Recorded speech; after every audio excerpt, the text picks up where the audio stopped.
Today's student learning outcomes are process, different state of a process, differentiate between process and threading, multi-threading, multiple tasking, and multi-programming.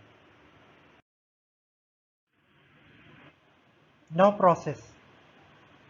A process is a program in execution. For example, when we write a program in C or C++ and compile it, the compiler creates a binary code. The original code and binary code both are programs. When we actually run the binary code, it becomes a process. Process is a part of program under execution that is scheduled and controlled by operating system. When a program is loaded in memory or execution, it becomes a process. A program is an executable code that is stored in disk as a text file, whereas a process is a dynamic instance of a program during its execution in RAM. It uses various resources of computers such as CPU time, files, I/O devices, and memory, etc. Now different states of a process. Student, you can see the different state of process on the screen. New state, this is the first state of a process when it is created. Any new operation or service that is requested by a program for execution by the processor is known as new state of process. Ready state, a process is said to be in ready state when it is ready for execution, but it is waiting to be assigned to the processor by the operating system. Now next state is running state. A process is said to be in running state when it is being executed by the processor. A process is assigned to a processor for execution by operating system. Next state is block state or waiting state. A process is in block or waiting state when it is not under execution. It is waiting for a resource to become available.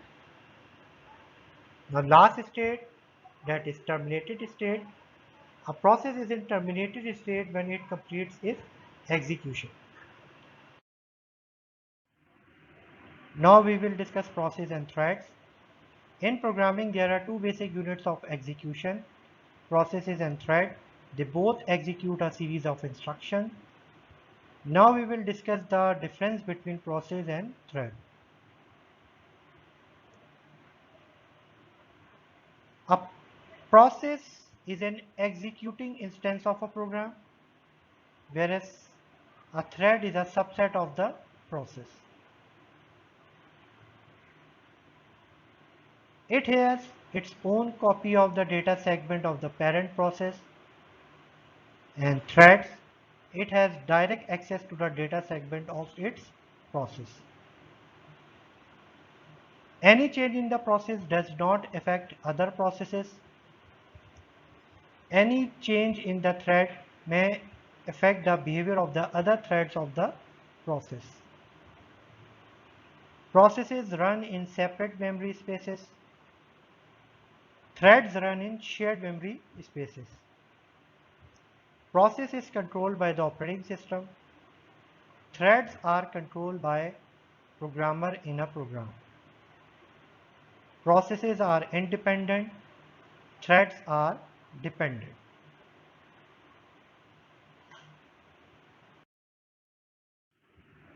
Now discuss multithreading. Multithreading is an execution method of a program that allows a single process to run multiple threads at the same time. Multithreading allows multiple threads to exist within a single process, and these threads can execute independently. The main purpose of multithreading is to provide simultaneous execution of two or more parts of a program to maximum utilization of the CPU time. Now few examples of multithreading. A user is typing a paragraph on Microsoft Word, but in background, one more thread is running and checking the spelling mistake.